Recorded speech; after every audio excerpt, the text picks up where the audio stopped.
Everything working. Had a couple problems with streaming. They love to do updates and just mess everything up. Looks like it's okay. Where are we here? There we go. Let's get through some hand reviews and then we'll do the second part of the flop section there.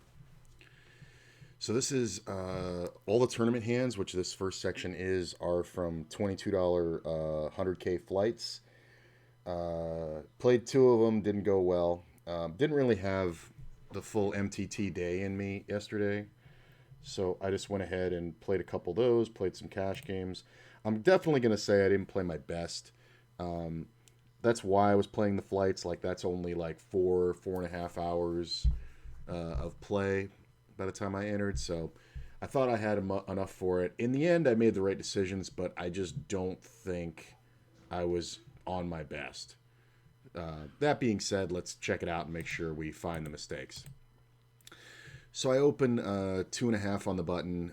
Not always great to do with about 40 blinds, but honestly, you kind of got to make something happen in these things. So in this situation, I take these spots, trying to go for steals, trying to go for good hands. Not a lot of aces in my opponent's defending range, quite a few jacks.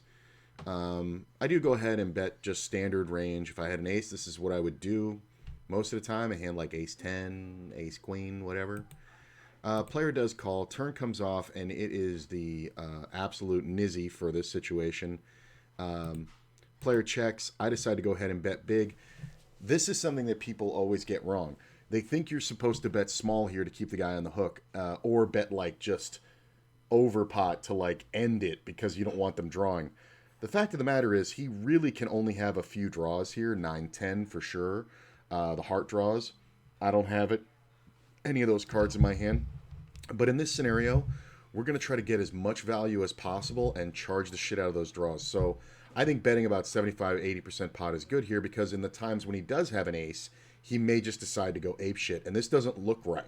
You know what I'm saying, to a lot of people. If I was doing a standard 3-barrel trying to make it look like an ace, I would have gone, a little bit bigger on the flop, a little smaller on the turn, and then jam river. At this point, it's kind of now or never for this guy. So he's either got to jam on me or fold, and that's the point of this bet. He does jam. I do call, of course, clean river with the ace-queen.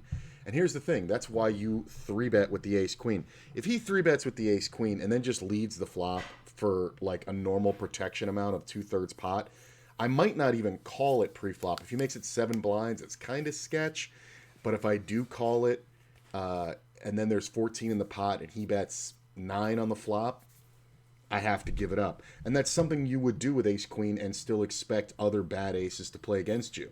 And then he could jam turn and be fine. But I'm never going to go beyond the flop there. So he walked himself right into this one. So nice quick double in the tournament. Now, I have these in order that I played them. Raise out of first. I, of course, do defend with the 7-6 when the small blind calls. Make the 6. Not too bad. This is a stop and go. I guess these are out of order. I decided just to rip it. This is a situation where once we hit any pair, we're good. The original raiser shouldn't have a lot of jacks. He can have all the queens, kings, and aces, of course.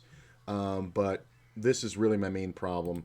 And they both folded, which is nice. Just an example of a stop and go. And there's no reason to bet anything else other than all in. Because if I do bet something like even 2/3 pot and I get jammed on, I could be up against a flush draw and then I've just priced them into playing. Like, I'd rather just overbet the pot. And this small pot means a lot to me, but not a lot to them. So the downside of losing 15 blinds is worse than the upside of winning this, 23 blinds. King Jack suited. Oh, this is a fun one. This is just a tilty hand. It's not tilty, but I marked them as tilt because they're going to be in a video. So player raises out of first. I am super short. I do decide to call it. This is a good call. I looked it up. You're supposed to play these hands. And again, I'm just getting a pair and trying to get it in. The backdoor diamonds is a good thing to have. Dude bets super small into 3 players. And I said at the time he could have aces. He could have ace-king. He could have queens. But because of my stack, I absolutely can't do anything other than jam. I jam. He calls. I run out, trip kings, which is a good thing because my man did have aces. He did nothing wrong, and according to game theory optimal strategy, I did nothing wrong. So I'm taking it. It was hands like this though that kind of made me feel like I was making mistakes. And I wasn't, you know what I'm saying? I had to go back and look this up, and I felt good about it.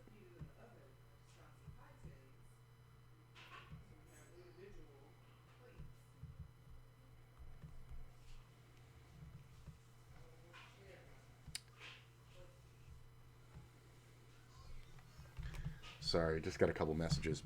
But I was correct. When I went back and looked, I should be playing the King Jack, and I can either play it for a jam, but since he's raising out as first and I'm in second, I decided just to call it. So I think it's fine. I mean, yeah, I'm going to get it in behind there a lot. Kings, this is a good one. So I've been trying to integrate this more. This player has 17 blinds behind, or 16 and a half. This guy has 15 in the big blind. I'm in the small. You know, I'm not well off, but I'm doing okay. You know, I'm kind of median stack at this point. It's a little later in the tournament. I decided just to call it because I knew this player was very prone to jamming on this stack. The original razor folds, and of course I call. Runs out very clean versus jacks. Now, we were going to get it in anyway, but if I 3-bet, there is some chance that he folds. So I like just calling there, and I'm kind of just put this one in here to kind of for myself because I was kind of proud of the fact that I recognized this spot as a great spot to just call and get the money in and let somebody else jam. So kind of development in my own game that I'm kind of proud of. Pocket eights. This is an interesting hand. So I did look this one up yesterday, and I am correct in this play, but it doesn't feel great. So player under the gun plus, or under the gun, I guess, because we're shorthanded, opens. Player on the button makes it 8.5. This would be a standard 3-bet. You know, I mean, he could go a little bit bigger, I guess, but this is fine. It comes back around to me. I have 35 blinds now. At 40 blinds, it's a call. At 40 blinds, it's a call about 33% of the time, and a fold. It's a call 66% of the time, and a fold about a third of the time. At 30 blinds, starting the hand, this is a jam now, about 66% of the time, and a call a third of the time. So that's just when I looked it up on the charts. So it's close because I started the hand right in the middle of those two. In the end, this really can't be too bad of a mistake because if we are racing, it's fine. We're also trying to, you know, build a stack. I mean, we're a couple levels towards the end of late reg. I have 175,000. I believe the average at this point is about 300,000. But, you know, I mean, basically, like, I'm looking to double and make a run in this thing. So I go ahead and jam. Player does call. And he had jacks, and he beat me the whole way. But the thing of it is, I realize this one, it looks very weird to back jam on somebody, but the guy is raising the button. He did have a super high VPIP. But it turns out maybe he just was running hot.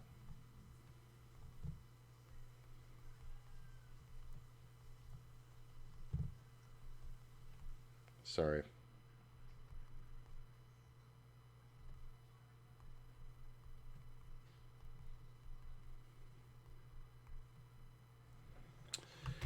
Weird. Getting weird messages. Okay. That's the end of that. So that ended me my flights yesterday.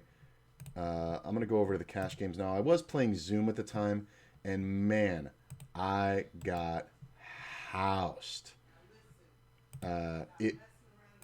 I made really good decisions and just kept running into that 5% chance that the guy has the nuts. I mean, it was just really bad. But, you know, it goes that way sometimes. I didn't really lose that much. I ended up, let me see.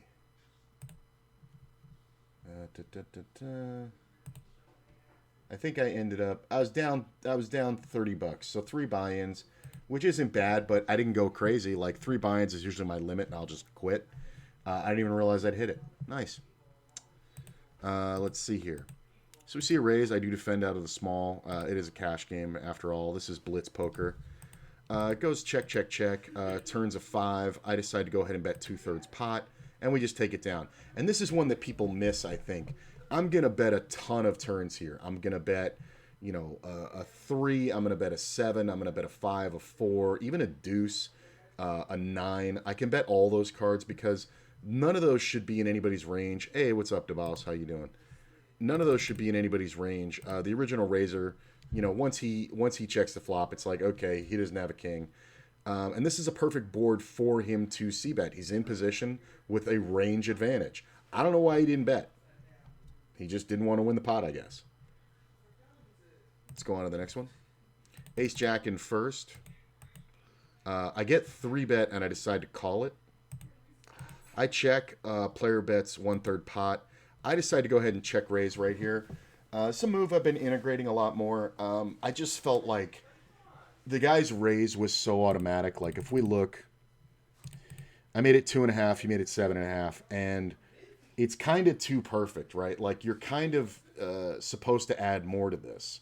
Like, when I go 2.5 here, he's supposed to make it 7.5, 8.5, maybe 8 or 8.5 or 9, somewhere in there, because we're coming out of early position and you want to define your hand. That being said, this is the population standard 3x, so it's fine. And when I call, if I had ace king, why would I ever bet here, right? So I just check, and he does bet, and he bets 1/3 pot. And yeah, this is a little gambly, but it's it's not too bad. Just because he can really only have a king or aces that worry me, because he's never going to have 9s, he's never going to have 7s.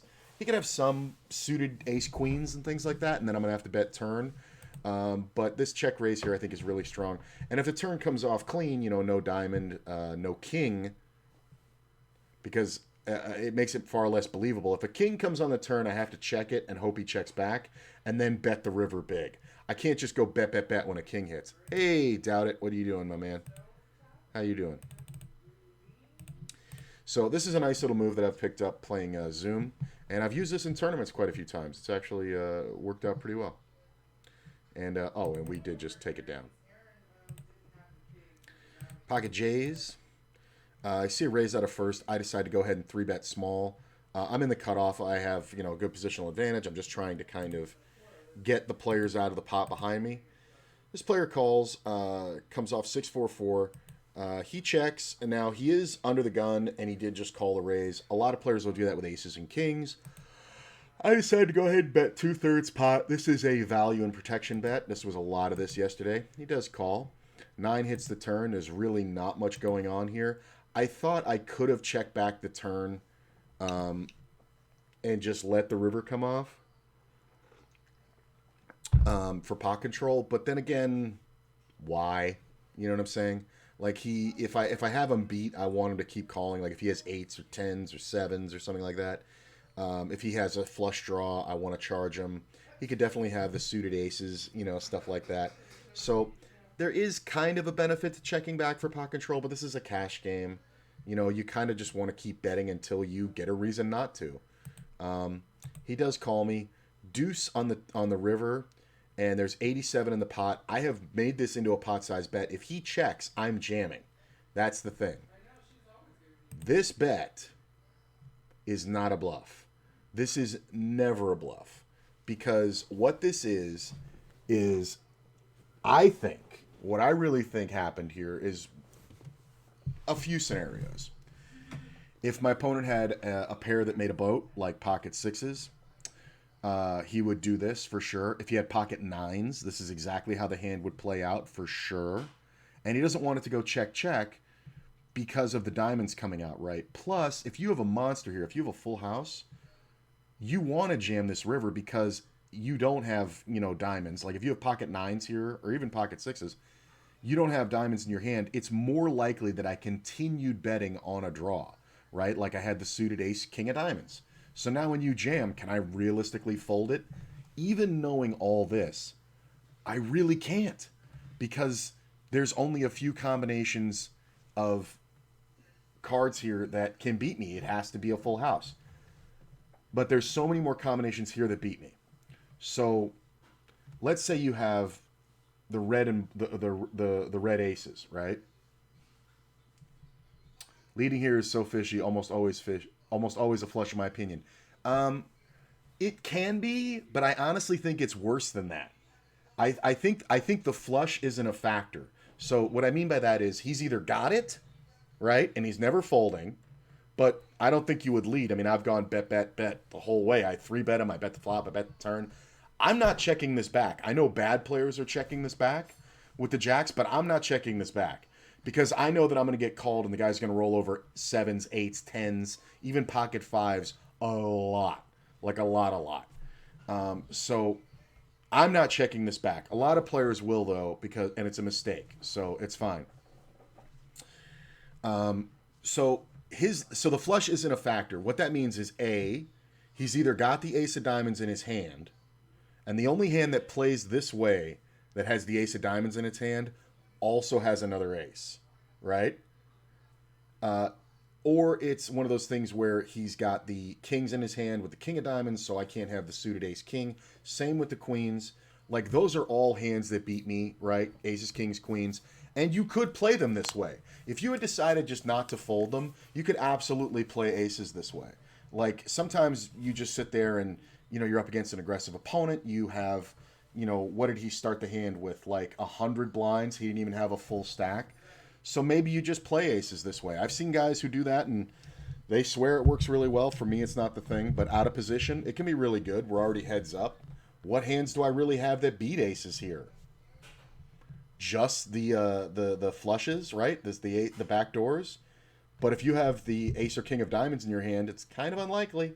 Because I would have had to 3-bet the suited ace queen and you have kings in your hand, and that's just way too specific. So the flush isn't a factor, right? He's either got it, he's got the key blockers, or he's got a full house. Personally, I think he had a full house. I honestly, so specifically, if you put a gun to my head and said, pick one hand this guy has, honestly, 9-9. 9-9 is my guess all day long. Because it would call a 3-bet, it would call a good-sized flop bet, and then just, boom, spike the fucking turn and stick it to me, You have 9-9 pure here. Right, unless he has it. I really think that was what he had. I know it's crazy to say that because he has the nuts, but it's exactly the way the hand would play out, right? Like I have 9-9 sometimes, yeah, sure. 3-betting pre-flop, betting the flop, yeah, I guess. But I'd probably bet it bigger on the bigger pre-flop or just call pre-flop. So it's kind of interesting. But I definitely think I was beat here, and I saved myself 60 blinds just by folding. This to me is just obvious. And it's only obvious because I've lost that 60 blinds like 10,000 fucking times. Like, I used to sit there and know all this shit a few years ago and be like, I gotta see it. I gotta know I'm right. I would Daniel Negreanu it.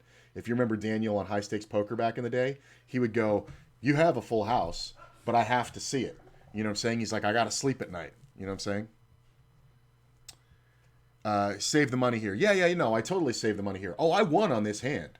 I don't think it's a bad beat. I won. Like, anytime I make a good fold like that, that I won 60 blinds right there. You know what I'm saying? Because I didn't lose it. It's like when you save money, by using a coupon, you still spent it. If you don't spend the money at all, no matter how good the deal is, you saved money. You know what I mean? So I look at this as an absolute win. This is a fun one. 8-6 came up a lot for me yesterday. I think I actually have 3 examples of 8-6. So this player had been raising quite a bit. So I decided to 3-bet him because I like the 8-6 in position. It's just a way to mix it up, Comes back to him. He calls. I do make the open-ender, which is nice. I have no flush cards in my hand, so I unblock that for the draws. So it's a good candidate to 3-barrel, right? I decided to just go ahead and bet standard. 1/3 pot, it's fine. I think people would do this with a lot of hands. So he calls. Queen on the turn could definitely be good for me. I can have ace queen. I can have king queen. I can have anything. He checks again. Now we go ahead and, bring up the bet. This is a little small, but I was trying to consider where this person's threshold was. I think I backed it off a little bit because I do have the draw, But looking back, I think I should have gone. It's close. It's like 18 and a half, 19. I think I should have gone somewhere in there. And it's like you're squabbling over like one or two blinds. Well, it's the difference between somebody calling and folding, you know? So, what's Jonathan Little's new cash game course like? Have you had much time to have a look it over? No, I haven't. I'm focusing on the tournament masterclass. I did breeze through it, and I've gone through his cash game masterclass, and he basically added to it and amended some things, and it looks really great, really informative. And I'm going to start the cash game masterclass when we get through the tournament masterclass, but it's going to take about another probably month and a half to get through the tournament masterclass, depending on how much we do a day. I'm trying to do 45 minutes to an hour of it a day and just finish a section every other day or two, but man, the shit goes deep. And it should, you know, and I'd rather just learn it, you know, I'd rather go through it and reinforce it than just kind of try to get through it, you know. So I do go for the second barrel here. Looking back, this is slightly small. I think 18 and a half would be perfect. But he calls. River comes off an ace. Man, I can have all of this, right? The ace isn't great for me because he can have some suited aces. You know, like the suited ace of diamonds, very possible, and now he's got showdown value. He took a super long time. I decided to go ahead and make the big bet. This isn't overly big. This one's kind of... It's kind of standard if I had like two pair. You know what I mean? Ace, jack. You know, queen, jack, ace, queen. Things like that. It could also be a set. So I just kind of wanted to make this one look very value-y, but also a big bet, so you can't just call me with one pair. And he did fold. I'm with Upswing at the moment. Had quite a few emails from it about Jonathan Little and his cash game classes. You're with Upswing. Oh, so you're subscribed to Upswing Poker? Nice. I like Upswing. I've seen a lot of their material. My problem is that I like having a ton of stuff to look at all the time because, like most poker players, I have ADD to some extent. So I want to be able to play the quizzes, and I want to be able to look at cash, and I want to look at tournaments.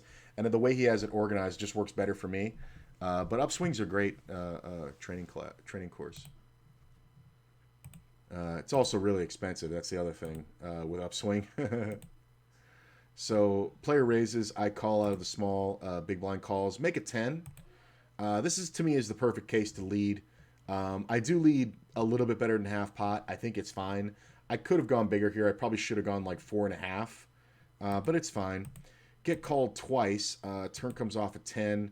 I decided to bet again. I felt like I was just up against guys with wishful thinking. So I went for the 2/3 pot bet. Didn't really feel like I had too much to lose because I felt like if a heart came off or if a straighty card came out, I could get away. 3 on the river, so I just check it. I'm basically done with it. And the reason why this hand is in here is because it's going to be in a video. Because when these hands rolled over, I went, "What the fuck did they have?" And it was really funny. So ace 6 apparently with no backdoor decided to call me twice on 2 good sized bets. When I led the flop and turn, and then did not bluff the river. And the same story for King Queen of Diamonds. Just overcars, picks up an open ender on the turn. But if either one of these guys had bet, I would just have to fold. And they both missed the spot. It's hilarious to me. I have a $49 a month plan. I've been with them for increasing price. I have been with them before this increased the price to $99. Oh, okay, I see what you're saying. Yeah, that's kind of expensive, man. Like $100 a month. That's kind of a lot for me. I mean, the Jonathan Little training site cost me. I locked in a price years ago of about $600 a year, and I know that's $50 a month, but it's so much content I'll never get through it. And like even when I don't feel like studying, they have those quizzes, and I can just bang through like a bunch of those. It's really fun. Let's see, Ace Queen. Raising up in second, get 3-bet again. Getting a lot of 3-bets yesterday, like a lot. I get second pair and a backdoor flush draw. I decided to check. Player bets half pot. And this is that auto click half pot.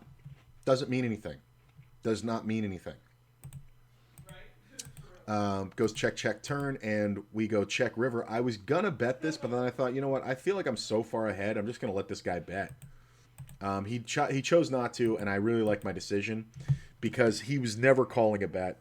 And like I said, that half pot bet, it's just nothing. Like, just you need to disregard it. Like, you can almost ignore half pot bets and just continue on the straight value of your hand on the flop, because people just don't know what they're doing. They're betting half pot in the current meta. I raise on the button with the ace-7. I get 3-bet. This player was 3-betting a lot, so I recognize this is a good spot to 4-bet. This is kind of me patting myself on the back a little bit here, because I didn't recognize these spots as much. And my default, like everybody, was just to call and see how I flop. But I really do hold a strong advantage here.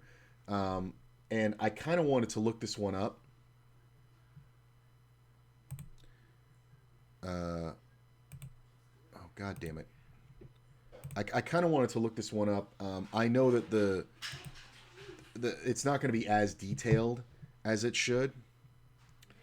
Let's go to the cash game pre-flop charts. I don't use these that much, so I just base all my poker on a couple things.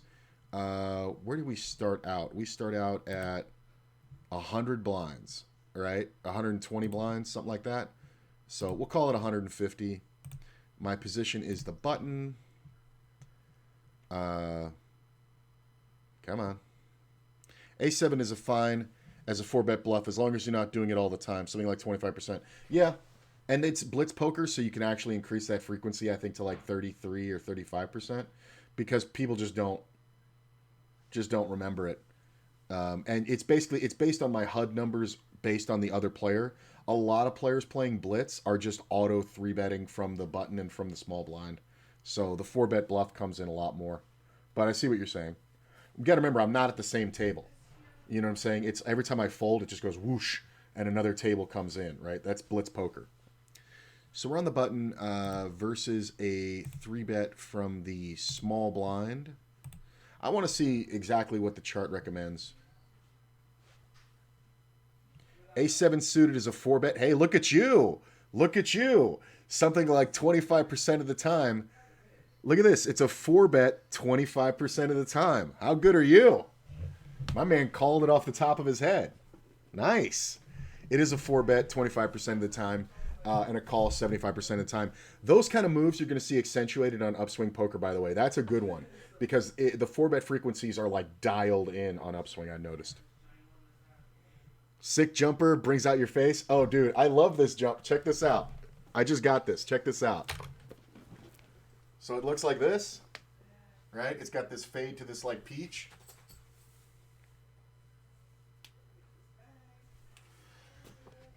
And it fades down into the thing. And it's so oversized and it's so fucking soft. I got it at Old Navy. I got the whole thing for like $30. It's crazy. It's so good that I actually did some Black Friday shopping yesterday online and bought 3 more of these in all different colors. Yeah, I like it. Thank you. I never wear light colors because in my skin it's not a good thing. I look like a marshmallow, but this is a good off-white grayish kind of thing. So thank you. I'm very much they like the sweatsuit, honey. It was very cool. I ended up wearing it with Nikes, my gray Nikes. But I was looking for the perfect pair of Crocs, but I couldn't find them. It was kind of funny how much I went looking for them. But whatever. Still waiting on that sponsorship from Crocs, the affiliate. They have a long application process. So very, very interesting. So this is great. Yeah, so I picked out the 4-bet pretty good. Sorry, I got to answer this. Just a moment.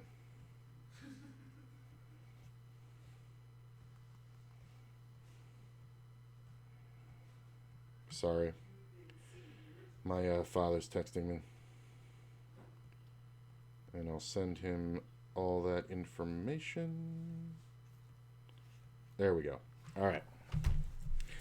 Yeah, so this is a nice spot. I'm glad I recognized the 4-bet. I do need to be doing this more often because I don't have my frequencies right. But I like that this is kind of a pat on the back to me. So I think it's very easy for players to say, oh, I did this wrong, or I did that wrong, or I suck, or I whatever like that. I have learned that I really have to acknowledge when I do something right, because when you do something right and you win the hand, you just kind of go, hey, you forget about it. But what if it was a moment of clarity that you don't have all the time? Like, what if you don't pull that move all the time because you don't think properly all the time? Like, you need to acknowledge those. So I like marking the good hands and the bad hands and the the speculators all the same amount of frequency. I mark them all in Poker Tracker and go over all of them, and I'll tag them: good hand, bad hand, tilt, for the replays on the videos or review of hands I want to use here, because it's important to reinforce those things and make sure that you acknowledge it, because you're not gonna you're gonna miss out. All right, that's the end of the cash game hands. Like I said, I ended up taking a fucking shit bath in that. But it wasn't so bad. I really just wasn't really playing my best yesterday, but I honestly, looking back, I didn't make too many big mistakes. Maybe I played some pots that were too big. Maybe I should have checked a few streets. But erring on the side of aggression to me is always the best move. So, let's go to the cash game or the tournament masterclass. I also like this mastering spin and goes. I want to see how long that course is. I might just bang that one out in one day, because I haven't looked at that tournament and I have great success in the spin and goes. But I'd really love to know the frequencies better. So we're on flop strategy, and we're just in this first part here, and we're going into position. This is just like an intro, so we're probably going to get into the range advantage stuff tomorrow. Today is a play day, so I don't want to go too long, but we'll see how long this takes.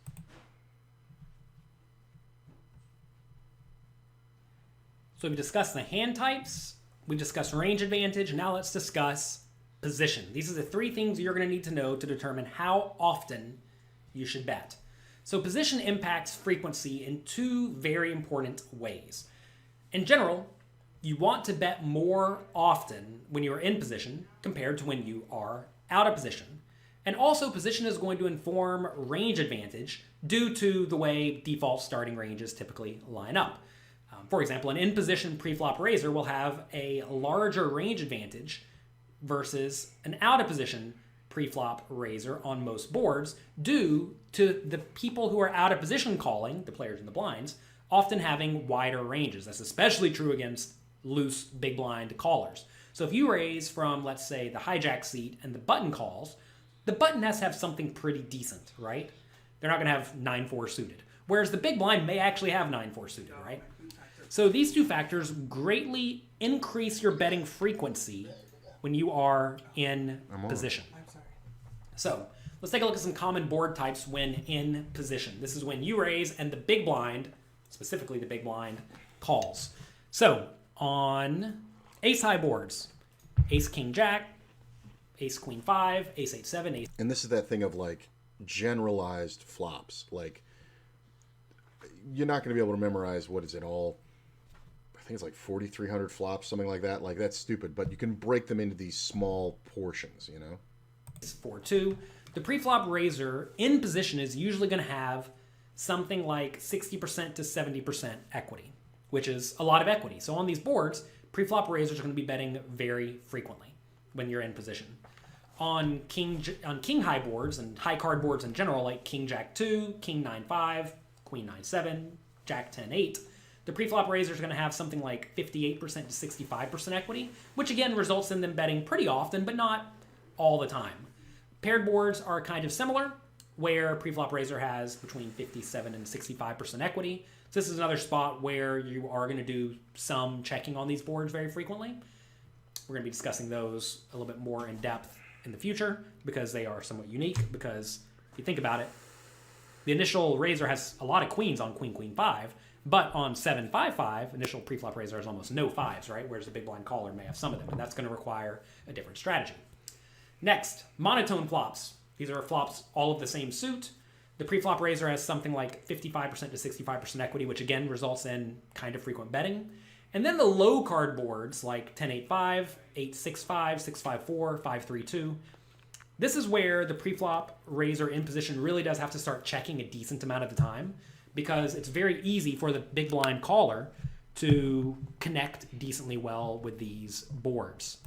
And the interesting thing about those low boards where you can't bet, people think it's just a give up. It's not. If you had like, an ace king on the button and somebody had opened and you had 3-bet and the flop comes off like that 8-7-4, situation, you can check back quite a bit because your hand contains showdown value. That's something that I think people miss, especially in tournaments. Cash games, people kind of stick around with overcards, which is not as great an idea as it is in tournaments. But you still have, showdown equity. So when you get bet at the turn, you can actually take a card off and, evaluate based on the player and the tendencies and all that kind of shit. And obviously the exact board. But you can just ditch it. But I don't like people thinking, oh, well, I missed, so I'm just going to give up. Or I'm always going to c-bet.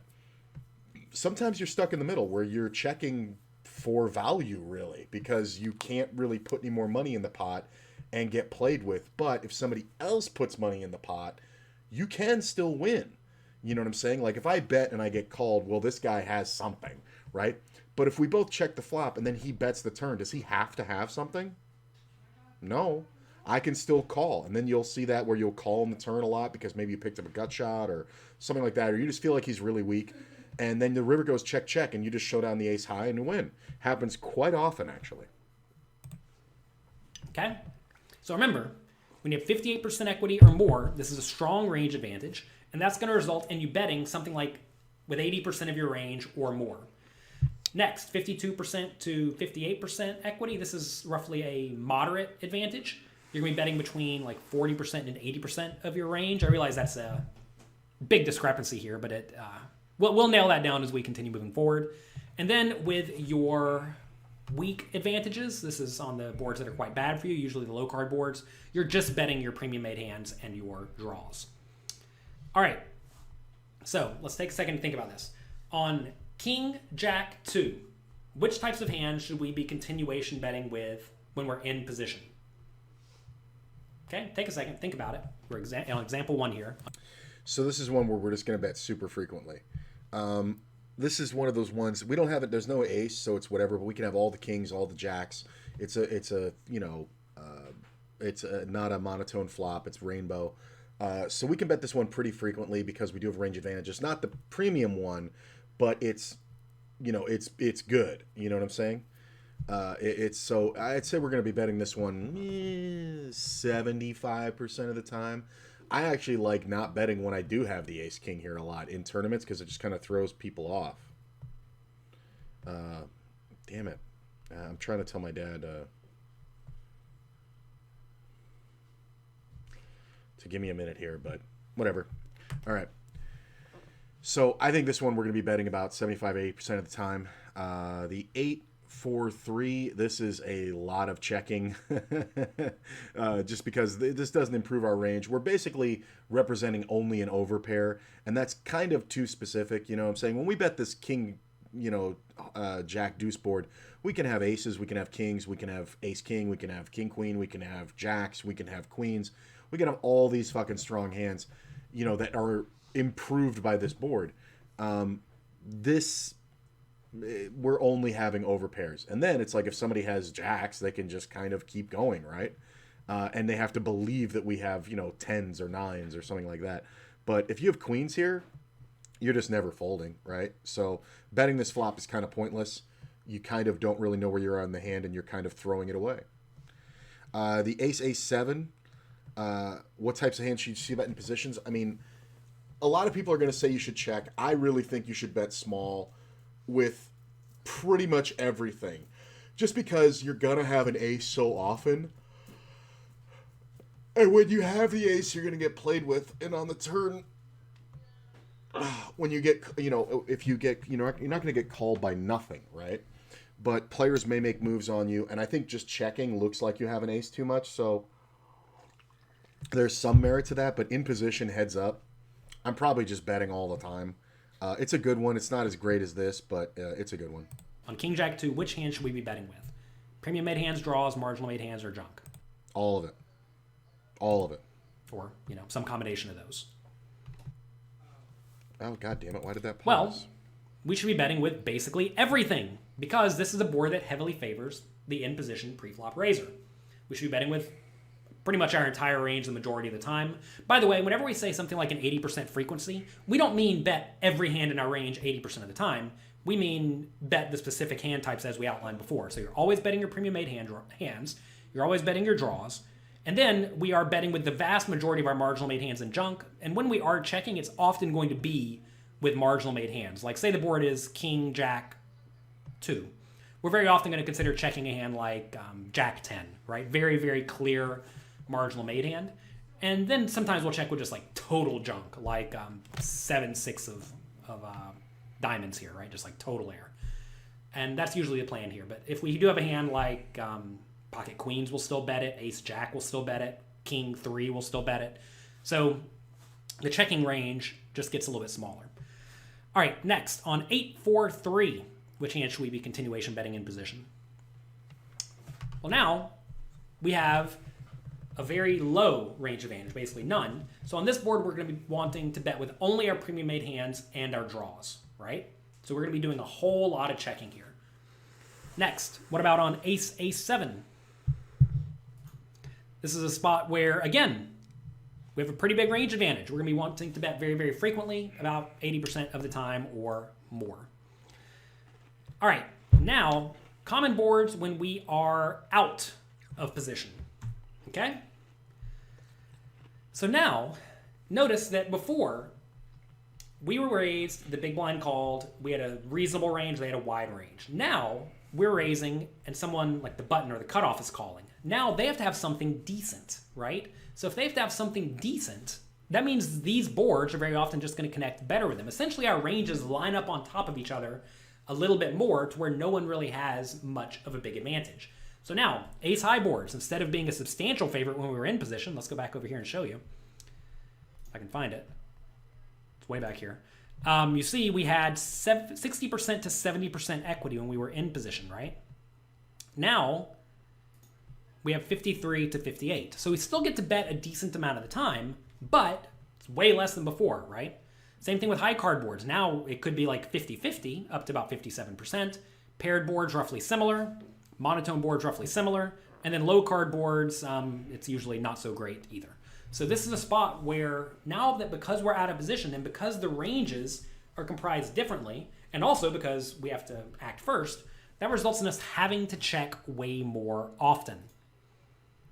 So again, remember, 58%, we get to bet very frequently. However, you're going to find that unless your opponent's just calling your preflop raises with all sorts of garbage, you never really have a big range advantage when you're out of position. So usually going to be somewhere between 52 to 58% range advantage. So you're going to be betting between like 25% to 75% of the time. You're betting less often when you're out of position across the board. Remember, it was 40 to 80 earlier. And then when you have a weak advantage, you're going to be checking substantially more often, 25% of the time. I'm sorry, you're checking 75% of the time or more. You're betting 25% or less. And this is, again, one of these spots where you may run into a scenario where you're checking almost every time. All right, so let's take a look at these same scenarios. King, jack, 2, but now we're out of position. Take a second, think about it. How often should we be betting in this scenario? Well, in this scenario, we are betting with just the premium made hands, draws, plus a few additional bluffs. And that's going to be between 25% and 75%. We're going to nail that down a little bit more. If you go through and outline the way your whole range appears, you'll come up to a pretty reasonable number compared to the GTO strategy. On 8-4-3, we're going to be checking a ton, right? So we're only betting our premium made hands and draws. Ace-Ace-7 is an interesting one. We actually probably have still a reasonable amount of equity here, but if you think about it, if we raise Ace-King, Ace-Queen, Ace-Jack, some low-suited aces, and our opponent calls with Ace-Queen, Ace-Jack, Ace-10, and some low-suited aces, we don't really have much of an advantage here, right? We have a little bit of an advantage, but not a big advantage. And that requires us to do a decent amount of checking. So this is something that it takes a lot of players who kind of learn to just continuation bet every time, which wasn't such a bad strategy back in the day.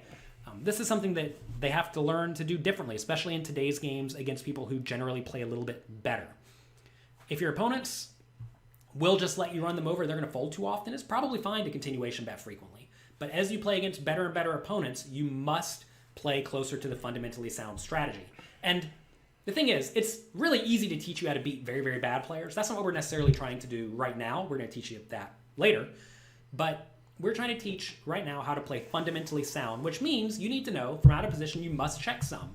And then once you check, you need to make sure you know how to properly defend, and we're going to get to all of that in the near future. So hang on, keep on moving forward. I know this is a lot, and by the time we're done, you are going to be great at post-flop play. Like I said, these sections are short, but they're very dense. This is the kind of thing where this is why I'm marking them with different thumbnails and breaking these into sections, because you can write down, like, if you don't have the Jonathan Little training site, you can write down, episode whatever, and it'll show you part 2, and you can go through this over and over and over again and just go ahead and do it. And this is the current thumbnail for this section, and I change it every section that he has, right? So this is intro to the flop. This is the what is this, the Melendal Kiss from the Mandalorian? Interesting. But so that's why I'm changing the thumbnails, so you can easily find the section. But as we complete sections, I'll change thumbnails all the way. Like you'll see, like there's a whole bunch of different ones. But that's why I'm doing it, is so that you can go back and find these sections. So if you find that was too dense, write it down and fucking go back to it and rewatch it over and over and over again. That's what I do on the training site. Like, because I'm like, what the fuck is he talking about with that? All right, let's do the quiz. Should you bet more in position or out of position? Well, that's pretty obvious. When you're the last guy to act, you're going to be betting more. Out of position, you're going to be checking more. Ta-da! Because you're out of position, you can face 3 streets of aggression, so you have to check more when protecting your range out of position. Yeah, makes sense. When you're out of position, the board comes 10-8-5. Should you be betting frequently or infrequently? I mean, you're betting infrequently, but that is one where, well, you don't really have any. You do have the range advantage out of position. Like if you're in the big blind right here. All right, that's interesting. I've never heard it phrased this way, but out of position, you're checking a lot. If you got a good hand here on this, you're looking to check raise, right? If you make something like King 10 from the big blind, you're probably looking to check raise here. But out of position, you have the range advantage, so I would say you could actually bet more often. Now, okay, these 10 high and lower boards should be bet infrequently out of position because lack of range advantage. But out of position, so like from the big blind, it's kind of, 10 high. That's a 10 high board. So I guess if it was 9 high, that would be a different story because the 10 is more often in the raiser's hand because of Broadway cards. So, okay. All right. So it's still infrequently. I overthought it. I still got a while to get to the videos in this depth with your Wake Up With Me. Definitely have taught me a lot. Well, thanks, DeBaus. Yeah, and take your time, man. Like, we're banging through a lot every day. And the amount of content on Jonathan Little's site, never in my life will I be able to get through it. And not only just because of the fact they add more shit every fucking day. It's insane. When you're in position and the board comes King, Jack, Deuce, you should be bet frequently or infrequently. Bet frequently, yes, because it's a good range advantage, yada, yada, yada. Okay, cool. Mark this as complete. And we're going to talk about bet sizing. Now let's discuss bet sizing. And bet sizing is primarily determined by the nut advantage, range connectivity, and stack depth. We're going to cover all those in just a second. However, there's also a general relationship between your frequency, how often you're betting, and your bet size. And in general, it's not always true, but in general, as you bet more frequently, you generally want to bet using a smaller size, often quite small, especially as your stack gets shallow, maybe 33% pot or less. And as you're betting less frequently, you generally want to be betting bigger, something like 50% to 100% pot, sometimes even more. So let's talk about nut advantage. The nut advantage is the idea that one of the two players will have the nut advantage when they have more combinations of premium hands, which is usually going to be 2 pair or better, than their opponent on any given board. And when you have the nut advantage, when you're in great shape, right, you typically want to be betting larger. And when you don't have the nut advantage, assuming you are going to bet, you typically want to be betting smaller. So let's take a look at a few simple examples of this. Let's say under the gun raises and the big blind calls, okay?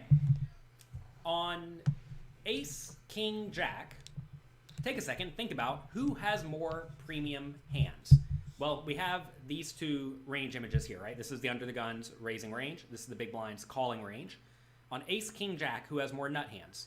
Take a second, think about it. Well, as you see here, under the gun has all the sets. Notice big blind does not have aces, kings. Let me see. Seems like the answer would be different depending on your positions. Early position versus cutoff or cutoff blinds. True, but we're talking. But this specific question is the nut advantage example. Under the gun raises. Under the gun, the first guy in the pot. Under the gun raises. Right. You got to think in sections. The flop comes ace of hearts, king of diamonds, jack of diamonds. Who has the nut advantage? Well, it depends on what the nut advantage is. It's sets, it's two pairs. Yes, the absolute nuts is the queen 10. So who has more combinations of that? Well, I have all the aces and kings and jacks, right? I have all the ace kings. I have some king jacks. I have some ace. I have all the ace jacks, right? My opponent has the queen 10, yes. They have the king jack, yes. They have the ace jack, yes, but they don't have much more than that. Oh, for the previous question, depending on the position, yeah, that's true, but he's right. He's trying to classify the difference between a 10 high flop and a 9 high flop.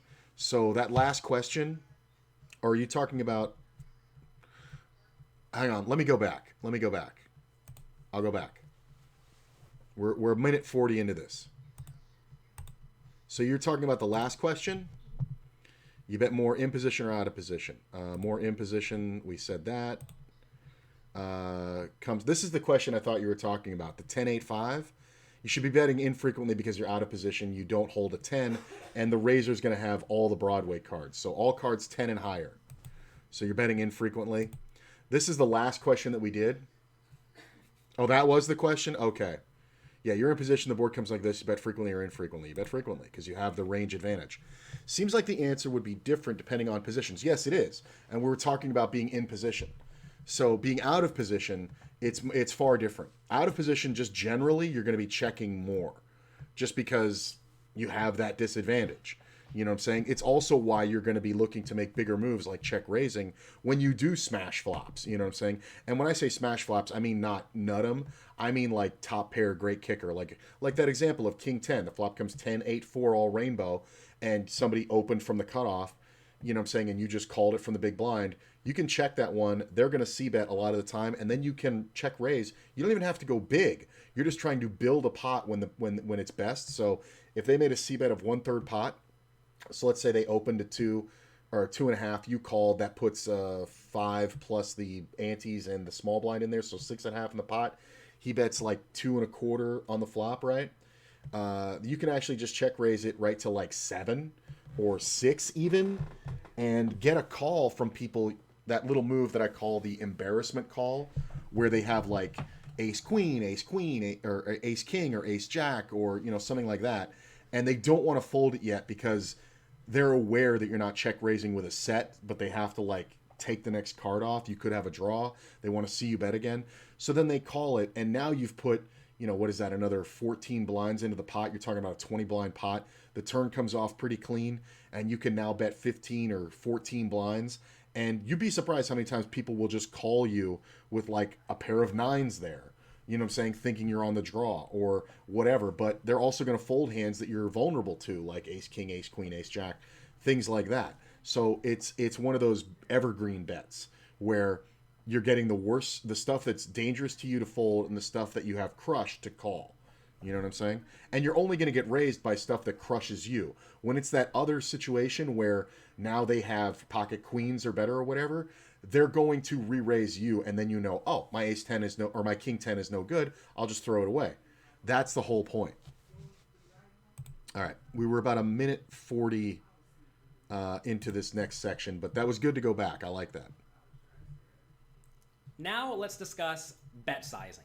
And bet sizing is primarily determined by the nut advantage, range connectivity, and stack depth. We're going to cover all those in just a second. However, there's also a general relationship between your frequency, how often you're betting, and your bet size. And in general, it's not always true, but in general, as you bet more frequently, you generally want to bet using a smaller size. often quite small, especially as your stack gets shallow, maybe 33% pot or less. And as you're betting less frequently, you generally want to be betting bigger, something like 50% to 100% pots. So I'm sure he's going to go through it, but this is one that I want to break down in layman's terms. So if it's a situation where you are going to be betting this flop a high percentage of the time, you're going to want to bet less money because you're flicking all these bets out here. You're exposing yourself much more often to getting check raised, to getting, bad turns, to all these kind of things. Betting smaller makes sense just based on the board. We're not talking about what's in your hand. We're talking about your position and the nut advantage, the range connectivity, and the stack depth. We're not talking about your cards. So it's just all those things, right?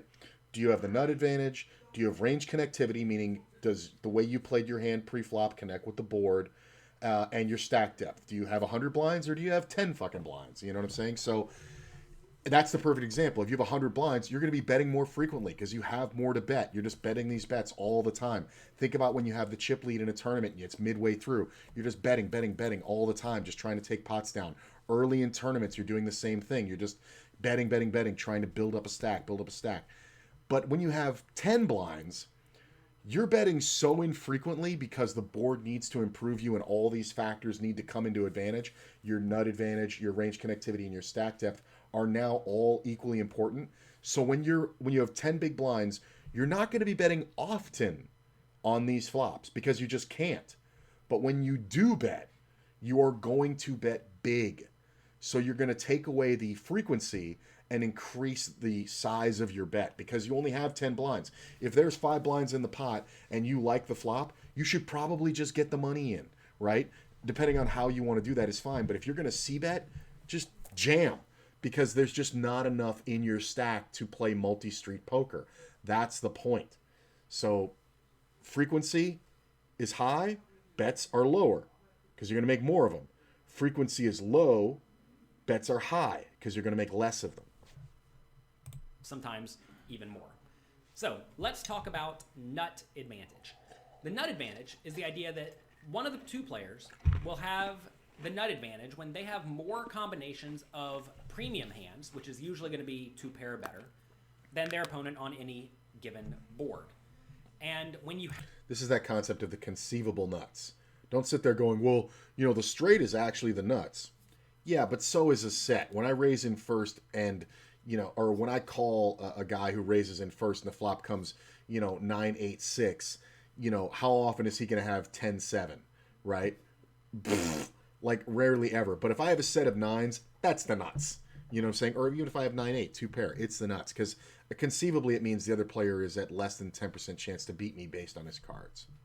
Have the nut advantage when you're in great shape, right? You typically want to be betting larger. And when you don't have the nut advantage, assuming you are going to bet, you typically want to be betting smaller. So let's take a look at a few simple examples of this. Let's say under the gun raises and the big blind calls. Okay? On ace, king, jack, take a second, think about who has more premium hands. Well, so like we were saying, because of the under the gun's range, you can see how it connects with this board very well. It's going to smash this every time. So the under the gun in this situation has the nut advantage. Even though his range is kind of capped, saying because he has these good cards, this board connects with those good cards. Well, we have these two range images here, right? This is the under the gun's raising range. This is the big blind's calling range. On ace, king, jack, who has more nut hands? Take a second, think about it. Well, as you see here, under the gun has all the sets. Notice big blind does not have aces, kings, or jacks in their range, so they don't have any of the sets. Under the gun has ace, king, and ace, jack, right? Big blind does have ace, jack, but they don't have ace, king. Both players have some queen tens in their range. Because they would have 3-bet pre-flop the ace, king from the big blind. That's why.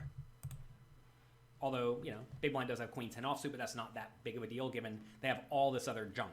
It's important to realize that whenever the vast majority of your range is just really bad, and if you look at big blind's range, the vast majority of their range is really, really bad, that's going to result in the big blind just not having much of a nut advantage for the most part. Especially when under the gun also has some very, very strong hands like sets and top pairs and 2 pairs and all that, right? So in this scenario, under the gun has a substantial nut advantage. However, what about on Jack 5-5? Well, on Jack 5-5, take a look at this. Who has more 5s in the range? Because a 5 is clearly nuts. Everything else is weaker than a 5. You see under the gun here actually has almost no 5s in their range. They have exactly ace-5 suited. Whereas the big blind has all these 5s. So here, this is a scenario where even though the big blind's range is still quite junky, they have a lot of stuff like, queen 9 offsuit and whatnot. They also have a lot of super strong hands that pretty much crush all of under the gun's range. So this is a spot where even though under the gun has the range advantage, because they have a lot of strong over cards, or strong over pairs, ace highs, etc., the big blind has the nut advantage. So this is a scenario where big blind will get to play quite aggressively if they check and under the gun bets, because if they check raise in that scenario, big blind essentially has all the premium hands, whereas under the gun does not. So in this scenario, the big blind would have the nut advantage. And you can use some logic to figure out who has the nut advantage on various boards. Typically, big card boards like ace, king, jack, also uncoordinated boards like jack 4-2. These all favor the initial preflop raiser, whereas the lower connected boards and lower paired boards like 8-7-5, those favor the big blind caller because they have a lot of low, junky connected hands, right?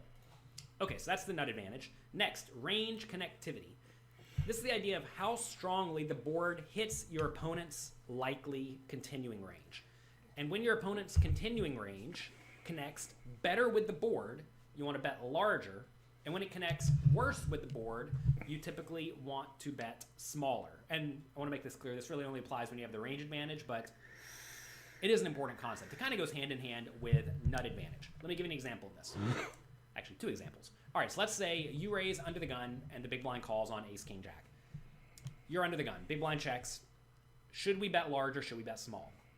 Well, what you want to ask here is how well did the hands that the opponents, or how well are the hands in the opponent's range that are going to continue connect with the board? Are these hands pretty strong or are they pretty junky? Well, an ace, king, jack, if your opponent is going to call a bet, it's almost always going to be with an ace, which is pretty good, a king, which is pretty good, or a jack, which is fine enough. So in this scenario, you should actually bet using a pretty large size. And that's because when your opponent does call, it's with a pair. People don't like folding pairs, right? However, think about on jack 6-2. Well, on jack 6-2, now the opponent should be calling with lots of stuff like ace high and king high and backdoor flush draws and whatnot because the board is so uncoordinated. And if you think of those hands are actually all pretty weak. And in that scenario, you're going to want to bet using a small size, and that's because the opponent's range that they're going to continue with is just generally weak across the board. So as their range is going to essentially appear stronger to them, but you still beat that range, you want to be betting big. So go.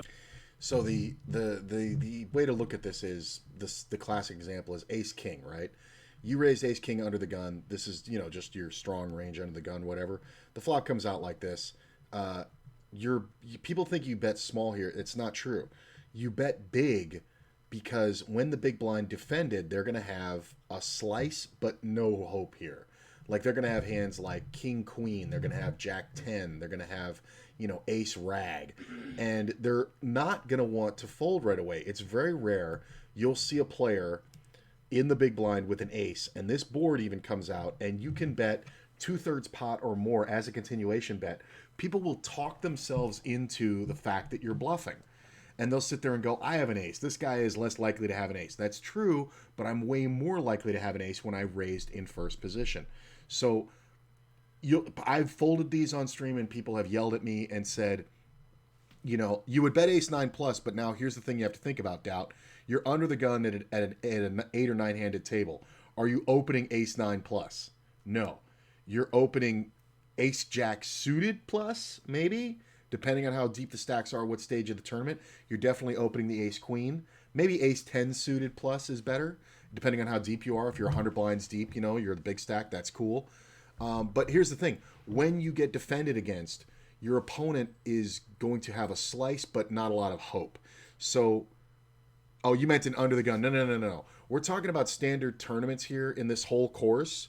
If it's less than, 9 players or 8 players pre-flop, the standard that was set for this course is 9 players at a full table, unless stated otherwise. When you get down to shorter stacks and lower numbers of players at the table, shorthanded, Jesus Christ. That'll be specified later in this course. So, but we're talking about a full table, and we're talking about, when we're talking about things like connectivity and stuff like that, you disregard your stack size. Just assume you have somewhere around 40 blinds. Everything's playable, you know what I'm saying? But not excessive, like 100 blinds, right? So if you had the hand like ace king here, and somebody was in the blind with any ace or king queen, or queen king, or jack queen, or king 10. Hey, thanks, Power. I appreciate that, man. Yeah, it's going to be a good grind today. Going to start at about 2:30, maybe 3 o'clock, but it's going to be a good tournament day. So here's the concept of betting big. They're going to call you a large portion of the time, and you have them decimated by range and by probably actual hand. So just bet big, because they're going to call you. And when you have the big advantage like that, you want them to call you. You can bet big and assume that they continue. Now, it's true they're going to miss this flop a lot because they're defending in the big blind. But if they weren't going to call you anyway, the size of the bet doesn't matter. This is the concept of, if you're not going to catch a fish, you're not going to catch a big fish. Gotta start checking the king X, king jack. Right, exactly, right. So, right, they would start out checking the king X, the jack X, etc. Right, but they would still call a bet. That's the point. But if this is the board, the jack 6 deuce, they don't hit it very often, right? Because there's just not a lot to hit there. Like, they can have a random jack. They can have a pair, sure. But there's just not a lot of stuff that they're going to connect with this. Like, the best draw you're going to get on this board is probably the suited jack of spades, right? And that's so specific that you can kind of just bet right into it. So if they're not going to call you often, then you're betting on your range. Doesn't even matter if this board improved your actual hand. You can then bet, and you can just bet a third pot. And they're just going to be like, man, fuck it. I had 10-7, I missed, and they just throw it away. You know what I'm saying? So that's the idea. When they call you more often, bet bigger. When they call you less often, bet smaller but more frequently. Going back to example 1, on ace king jack, if your opponent check calls with king 7, and you go back and think about under the gun's range, king 7 is actually in pretty bad shape against under the gun's range, right? So you don't really care if your opponent puts in lots of money in those scenarios. So you want to be betting bigger when the opponent's range connects better with the board, and you want to be betting smaller when it does not. Next. Side note, this is where players tend to level themselves, right? They end up with even a hand as strong as ace king on a board of ace king jack. They raised under the gun, the big blind called. They bet big, the big blind calls. Then they start worrying. Just stop. Don't sit there worrying about what he has until he tells you he has something better. So it's as simple as, oh, I have a good hand with lots of value. I'm going to bet large. Great, I got called. Cool. The turn comes off a deuce. Okay, I'm going to bet large again because I like my hand and I would like more money, please. So I'm going to go ahead and put it in the pot. Great, he called. Awesome. The river comes off and it's a 4. Okay, he checks. I'm going to go ahead and go for the big bet here because I should still have the best hand a good portion of the time. I bet large. Hey, he called. Great. I have 2 pair. That's good, right? Cool. Thanks. Give me the pot. If at any point you were to get check raised, then you can start thinking about folding. Doesn't mean you're going to do it automatically. Check raised on the river, probably the best spot to fold, because then you're probably playing for all the chips. If you have a significant stack left after you fold and you don't have to be, you have to be right a fair amount of the time, then that's a good time to fold. And that's just like, well, I guess I ran into the nuts or whatever. But if it's just queen 10, you might even just call it because it's so rarely a thing that's going to happen. But people start leveling themselves. They go, well, I got a great hand. I'm going to bet big on the flop. Cool, he called. Wait, why did he call? Wait a minute. He might have queen 10. I better check. No, dumbass. You're missing value. What are you doing?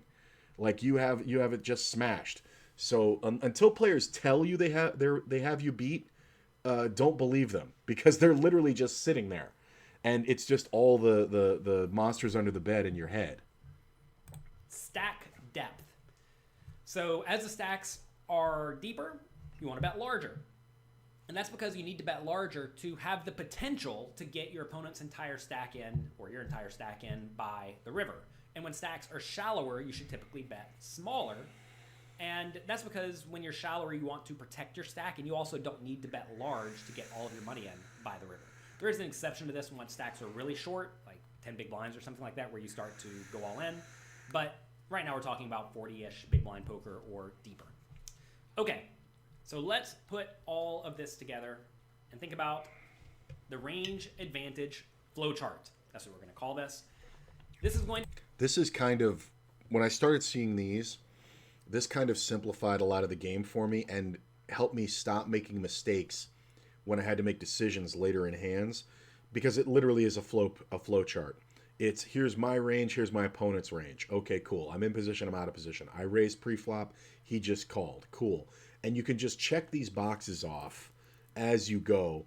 And then when the big raise comes on the river or the turn or whatever, you can sit there and go, okay, well, in that instance, yes, he could absolutely have me beat and I'll fold. But this decision tree landed me to a lot more bluff catching and just snap calls with like second pairs and stuff like that, like things that people think are crazy, but I have to defend it on stream when I'm just like, no, this makes perfect sense. And it's because of this decision tree. If you go through this in your mind while you're playing, you'll remember that the guy 3-bet you pre-flop, and then the flop came off good for the 3-better's range, and then he checked the flop. And what does that mean? You know what I'm saying? It gives you all stages of the hand so you can then draw a full conclusion rather than just sitting there going, I checked the flop, I bet the turn, he called, I bet the river, he raised. Wait a minute, what happened pre-flop? Like, you don't know, like, because you just lose track of it. So this decision tree will keep those thoughts very clear in your mind. I'm going to tell you how often you should bet and what size you should bet. So let's take this slowly. Frequency. Let's start over here first. Your frequency is first off determined whether or not you're in position or out of position. Okay? Let's look at in position first. This is when we raise, someone out of position calls, like in the big blind. Okay. What is our range advantage? Is it strong, moderate, or weak? Well, if it's strong, like let's say the flop comes king, jack, 2, we know that that board's better for the in-position raiser. We're going to have a big range advantage.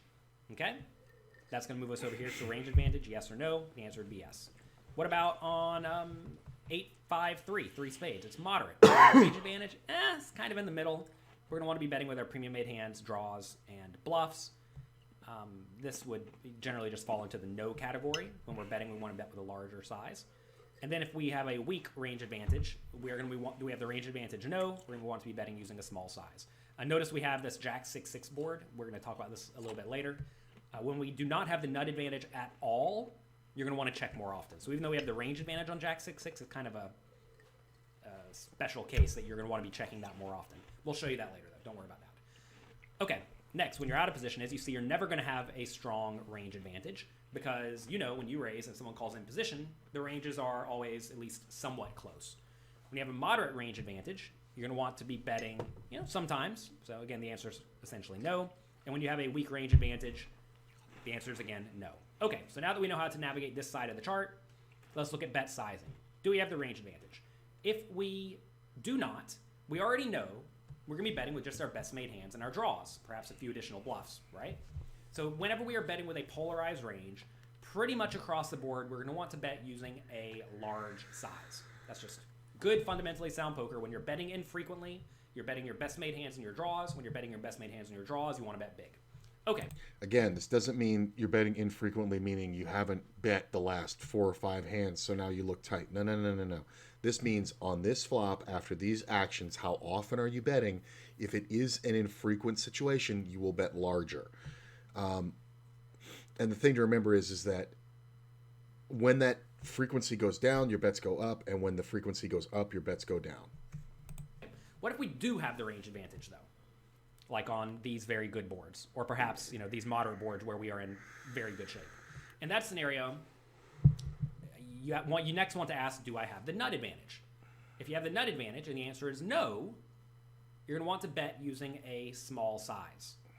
So an example of this is, let's say we raise, someone calls, flop comes, let's say queen, queen, 5. We have a big range advantage, but we may not actually have a big nut advantage because perhaps both players' ranges contain a decent number of queens, all right?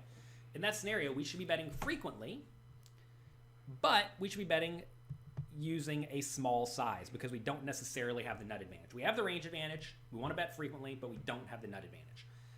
Instead, let's say... More commonly in position, this is where you'd raised on the button, and the big blind defended. So you both have a lot of queens in your range, but nobody's really got a clear, it's not like you raised under the gun and you have way more queens than somebody else in the big blind. In this situation, your range is wider and weaker as well, so you're not going to have as many as you should on that queen, queen, 5. So we have the nut advantage. Let's say the flop comes ace, king, jack, like we talked about before. The answer is yes. Next, you ask how well does the opponent's range connect with the board? I know this is a lot of steps. Take it slow. How well does the opponent's range connect with the board? If it connects very well with the board, the hands will continue, like on ace, king, jack we just discussed. An ace is not folding and a king is not folding, right? In that scenario, you want to bet big. However, let's say the board is jack 4-2, and our opponent's range does not connect well with the board, but we have the range advantage and we have the nut advantage, because on jack 4-2, no one really has any good hands, so over pairs become the nuts. Now we would want to bet small. So you see, this is really just a flow chart you can go through, right? Where in every scenario, you should ask, how often do we want to be betting? Right? What percentage of the time? And then, what size should we use? And then you will generally know how you want to play the various hands in your range when determining your bet size and your frequency. And that is very important. If you can do this on a regular basis and you go through this process, you're going to be able to navigate the vast majority of poker situations you encounter pretty well. You may not always make the absolute perfect decision, but you're going to make the best or the second best decision. And it turns out if you can make the best or second best decision in essentially every spot, you're going to be way ahead of basically everyone else in the game. So make sure you understand this flow chart, print it out, reference it, and we're going to continue discussing it as we move forward throughout this course.